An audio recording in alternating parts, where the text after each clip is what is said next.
सुप्रसिद्ध कवी हेमंत दिवटे सर सध्या आमच्या सोबत आहे. सर, हिंदी सक्तीचा तुम्ही विरोध केलाय, का विरोध आहेत आणि हिंदी सक्तीचे नुकसान काय? तुम्हीच म्हटलं की सक्ती केलेली आहे. खरं म्हटलं कुठलीच गोष्टी, खरं म्हटलं कुठली भाषा सक्तीने कधीच आणू नये. जर सरकारला भाषा, तिसरी भाषा इंट्रोड्यूस करायची आहे तर त्यांनी एक सगळ्या भाषांचं एक प्लॅटर तयार करावं.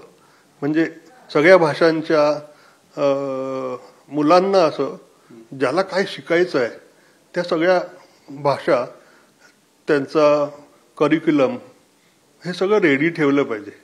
आणि मग मुलांना सांगितलं पाहिजे की तुम्हाला हवी ती भाषा घ्या.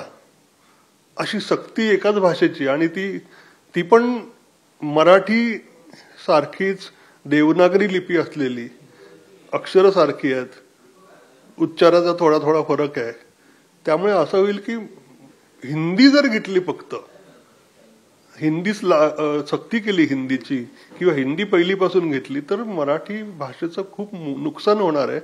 आणि हे मीच वेगवेगळ्या लिंग्विस्ट लोकांकडून ऐकलेलं आहे, त्यांचं वाचलेलं आहे, त्यामुळे हे मी म्हणतोय.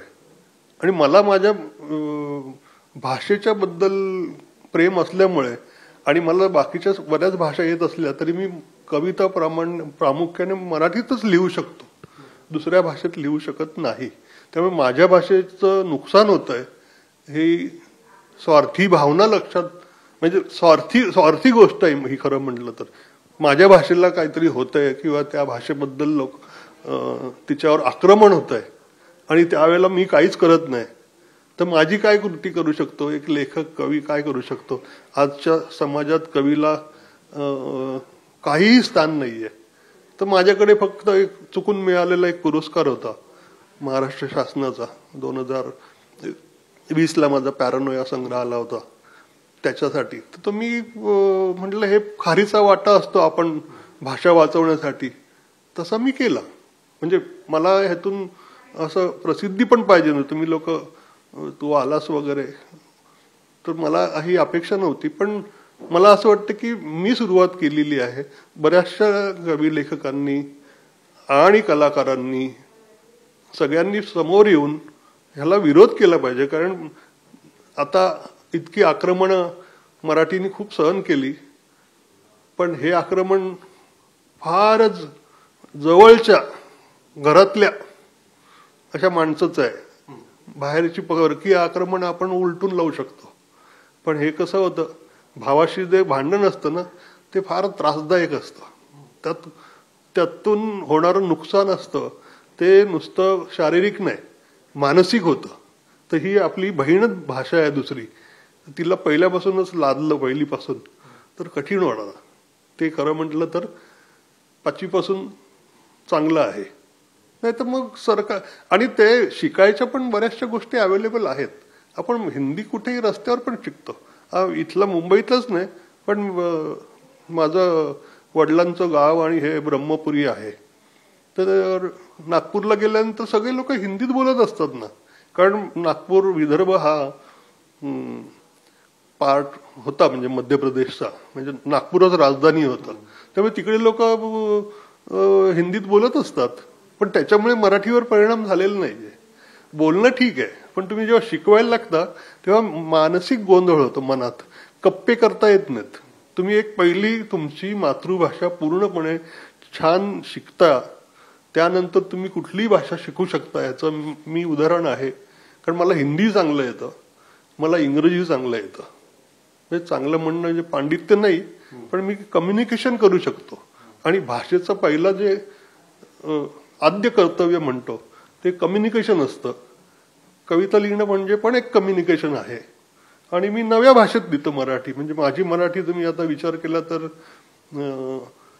चित्रे, कोलटकर, ढसाळ ती पण मराठी नाही, ही माझी मिश्रित भाषा आहे. तर मला ती फ्रीडम असल्यामुळे मी ते करू शकलो. जर माझ्यावर सक्ती केली तर माझा खरं म्हटलं तर मी लिहू सुद्धा शिकलो नसतो. म्हणजे आपण जर ह्याचा विचार केला,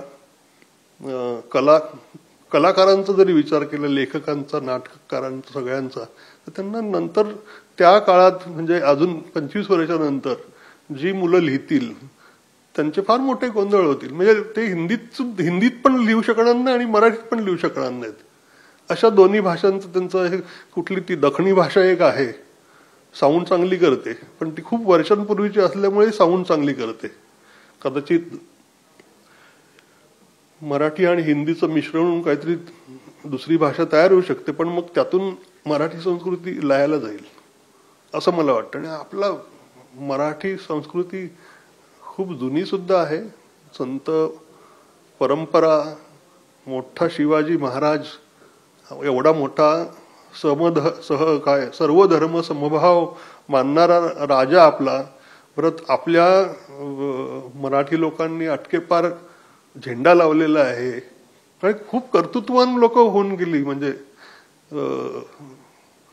फुले, शाहू, आंबेडकर असे अजून कित्येक लोक आहेत. खरं म्हटलं तर साने गुरुजी, अशी बरीच लोक आहेत ज्यांची आता म्हणजे एक एक नावं घेतली तरी सुद्धा, किंवा कवितेत किती लोक मोठी आहेत, लेखनात किती मोठी लोक आहेत. ही सगळं काय आपण विसरणार आहोत का? म्हणजे मला ही भीती वाटली, कदाचित चुकीचे असू शकते बाबा, कारण मी काय खूप ज्ञानी माणूस नाहीये, वाचक आणि लेखक असलेला माणूस आहे, पण मला जी जेन्युइन भीती वाटली. म्हणून म्हटलं आपला खारीचा वाटा उचलावा आणि आपला पुरस्कार परत द्यायची घोषणा करावी. कदाचित सरकार बोलेल की आम्ही हे चेंज करतो, नको नको, बाकीचे लोक पण करतील, माझ्यामुळे नाही करणार, कारण मी एक छोटासाच हे आहे आणि माझा काही पॉलिटिकल कुठे संबंध नाही, काही नाही. पण सगळे जर कलाकार आणि सगळी जर मराठी माणसं एकत्र आली तर सरकारला हे परत घेता येईल, घ्यायला लागेल. किंवा सरकार, ते पण मराठी लोकच आहेत ना, ते कशाला सक्ती करतील? म्हणजे मला असं वाटत नाही सक्ती करतील. मुद्दाम त्यांनी असं विचार केला असेल की सक्ती करूया, असं जाहीर करू, नंतर ते मागे घेतील की नको, सक्ती नको व्हायला, आपण काहीतरी मधला दुसरा मार्ग काढू, 5वी पासून करू. पण 5वी पासून चालेल, 5वी पासून तर मला, कारण भाषा अजूनही फ्रेंच शिकवा ना.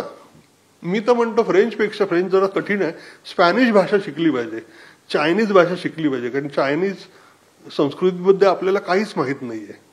आणि स्पॅनिशचा जो लॅटिन अमेरिकनचा प्रदेश आहे, त्यातले कित्येक लेखक आहेत, ते अक्षरशः आपल्या भारतात आणि इकडे लिहितात जशी लोक, तशा प्रकारचं साहित्य लिहितात. आणि ते आपल्याला सगळ्यांना आवडतं. मार्केस किंवा अजूनही कवी, मला तिकडचे काही काही खूप मित्र आहेत, त्यांचं मी जेव्हा कविता वाचतो ते मी कुठे रिलेट करतो असं वाटतं. किंवा मला स्वतःला सुद्धा, मी जेव्हा निकारागुआ आणि कोस्टारिकाला गेलो होतो, तिकडच्या लोकांना माझी कविता त्यांच्या जवळची वाटली. म्हणजे एक पेद्रू अंकल नावाची कविता आहे, त्या लोकांनी डोक्यावर घेतली अक्षरशः, आणि मला मोठ्या ट्रकवर बसून कविता वाचायला लावली होती. एनिवे, तुम्हाला वाटतं का राज्य सरकारला परत याच्यावर एकदा विचार केला पाहिजे? नाही, विचार केलाच पाहिजे खरं म्हटलं तर, कारण हा आपल्या भविष्याचा विचार करण्यासारखंच आहे. ही आता आपण जे डिसिजन घेतील आज, त्याचे परिणाम 25 वर्षानंतर दिसतील. पण तेव्हा मराठीच राज्य करताना असं नाही वाटेल का आता की मराठी लोक नसावीतच नंतर, मराठी बोलणारी, लिहिणारी, वाचणारी, अशी त्यांना पण वाटत असेलच. त्यांनी जरा बसून शांतपणे विचार करा. आणि माझं सोडा, चांगले लिंग्विस्ट आणि भाषेचे तज्ज्ञ लोक असतील, मी तर भाषेचा कामगारच माणूस आहे असं म्हणतो, कारण मी कवितेशिवाय राहू शकत नाही, लिहिल्याशिवाय आणि वाचल्याशिवाय. पण बाकीचे बरेच अभ्यासू लोक आहेत, त्यांच्याबरोबर बोलून त्यांनी ठरवता येईल की बाबा हे कसं आहे, कसे त्याचे परिणाम होतील. शास्त्रज्ञ असतात ना भाषेचे, ते लोक ह्याबद्दल जास्त चांगल्या रीतीने सांगू शकतील की हो असं करा, तसं करा. कदाचित मी चुकीचं असू शकेल, कारण माझं तेवढं ज्ञान नाहीये. पण ज्ञानी लोक महाराष्ट्रात कमी नाही आहेत, प्रत्येक काळात असतात. मुळात काय की आपल्या सध्याच्या काळामध्ये जी स्पेस आहे ती पॉलिटिशियन आणि बॉलिवूड आणि क्रिकेट ह्या 3 गोष्टींनी खूप, म्हणजे 99% स्पेस तुम्ही ह्या लोकांना देता. म्हणजे तुम्ही म्हणजे आपण सगळेच, आणि 1% किंमत आपण चांगल्या गोष्टीने देतो. चांगल्या म्हणजे ज्याच्यामुळे आपल्या आपला IQ वाढेल अशा गोष्टींना देतो, तर ती कुठेतरी ते जरा थांबवलं पाहिजे, आपल्यासाठी थांबवलं पाहिजे, म्हणजे आपल्या येणाऱ्या पिढीसाठी.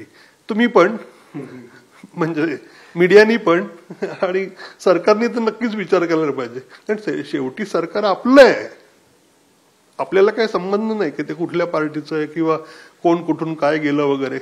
ते असंच असतं नॉर्मली की राजकीय लोकांचं एक वर्तुळच असतं, जसं आमचं कवी लोकांचं वर्तुळच आहे की अख्ख्या महाराष्ट्रभर कवी आहेत. आम्ही आमचेच कवी असतात, आमच्यातच मारामाऱ्या करतो आम्ही, म्हणजे भांडणं करतो, वैचारिक वाद करतो. तसे पॉलिटिशियन त्यांचे वाद करत असतात. तर ते सगळ्यांनीच बसून करावं. खरं म्हटलं तर हे विरोधी पार्टी म्हणणं किंवा हे म्हणणं हे आपल्यासाठी ठीक आहे, पण ते काय एकाच काहीतरी त्यांचे उद्देश आहेत. ते सगळे उद्देश माझ्या माहितीनुसार सगळ्यांना प्रगतीच करायची आहे. मग प्रगती करण्यासाठी सगळ्यांनी एकत्र येऊन चांगला विचार करू शकतात ना. विरोधक कोणीच नाही असं समजून, म्हणजे मुख्यमंत्री किंवा विरोधी पक्षात कोण जे लोक असतील त्यांनी सगळ्यांनी एकत्र येऊन पुढच्या पिढीचा विचार करावा आणि मग ठरवावं की काय चांगली गोष्ट आहे आपल्यासाठी. राज्य सरकारच्या पुरस्कारासोबत तुम्ही रक्कम पण परत करण्यासाठी तुम्ही हे केलं. जर तुमच्याकडे फोन आला किंवा मंत्र्यांच्या राज्य सरकारच्या कोणी याच्या, तर तुम्ही निर्णय बदलू शकतात का? हा, म्हणजे त्यांनी सक्ती कमी केली आणि सांगितली सक्ती नाही करणार, आम्ही 5वी पासून करू, किंवा आम्ही अगोदर सगळ्या वेगवेगळ्या भाषा महाराष्ट्रात असलेले कित्येक प्रकारची लोक आहेत.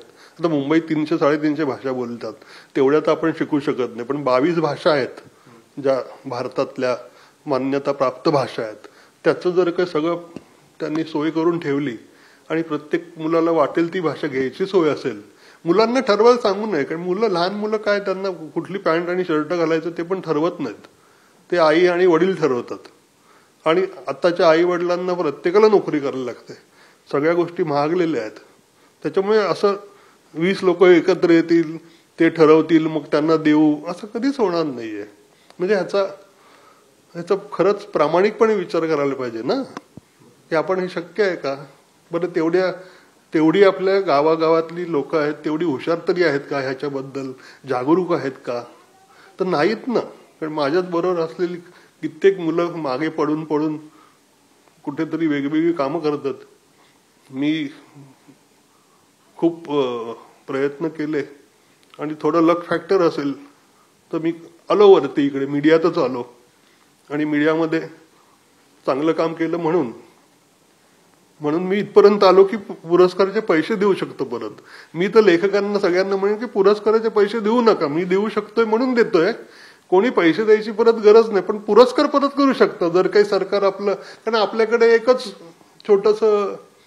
छोटीशी गोष्ट आहे आपल्याकडे परत करण्याची, ते मिळालेला पुरस्कार. त्याचं काय नसतं, म्हणजे असं खरं म्हटलं तर. म्हणजे आपल्याला माहिती आहे की आपण चांगलं लिहितोय, आज नाही उद्या पुरस्कार मिळेल, नाही मिळालं तरी काय नसतं. आता नामदेव ढसाळांना पुरस्कार दिला नाही दिला असा काही विचार करत नाही कोणी. कविता वाचताना किंवा दिलीप चित्रेंच्या कविता वाचताना लोक म्हणतात अरे मस्त कविता आहे.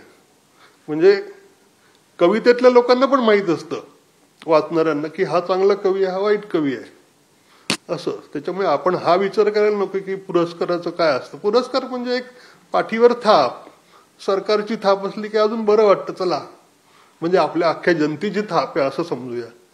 मला उलट पुरस्कार सरकारने जर निर्णय बदलला तर मला बरंच वाटेल ना, माझ्याकडे पैसे पण उरतील आणि पुरस्कार तर असं ठेवता येईल, आहे की नाही.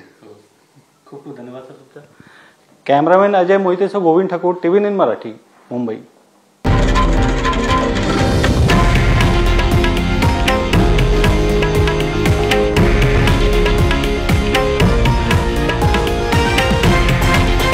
हे आहे देशातील नंबर 1 न्यूज नेटवर्क आणि आपण पाहत आहात TV9 मराठी, एकमेव.